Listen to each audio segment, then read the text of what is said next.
Приветствую вас, мои хорошие, на канале в гостях у заводчика Корги. Ну что, погнали? Погнали. Каминная эпопея начинается. Ух, долго мы с вами ждали этого дня.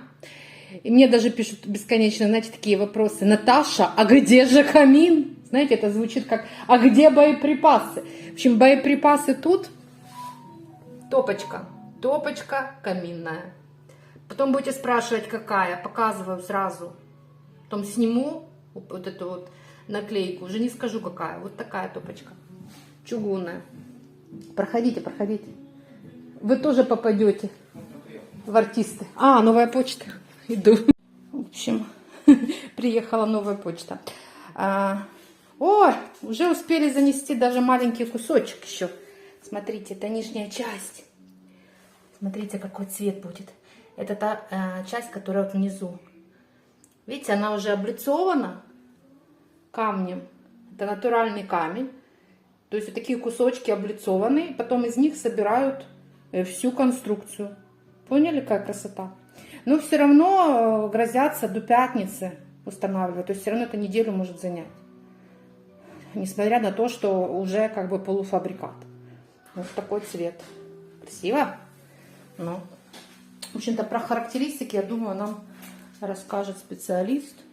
Ну, в общем-то, выглядит вот так. Фух, поехали.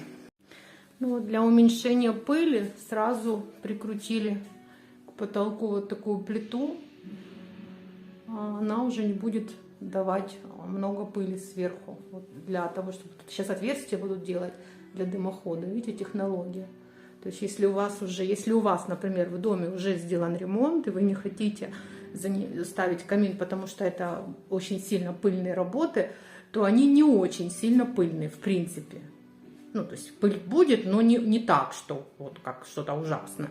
Нормально. То есть, с этим можно будет жить, в принципе.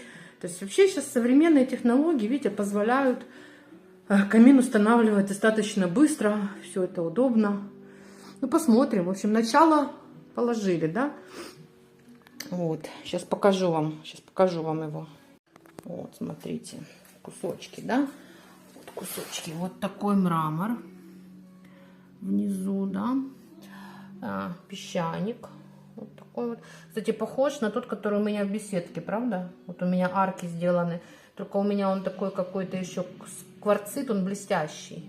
А может, это тоже блестящий. Но вот очень похож на мой. И вот видите, вот эта мраморная часть. Такая зеленовато-коричнево-бежевая. В общем, точно мне в цвета. Кстати, вы знаете, я как чувствовала, ну, видимо, я ж купила сюда зеленый такой изумрудный коврик. Вот здесь возле камина будет лежать такой красивый изумрудный коврик. Прям вообще в тему. Ух. Ну, ничего, пару дней.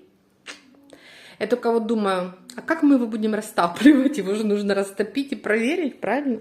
Ну как, надо же растопить на полную, разогнать. Не, ну, будем терпеть. Жар костей не ломит.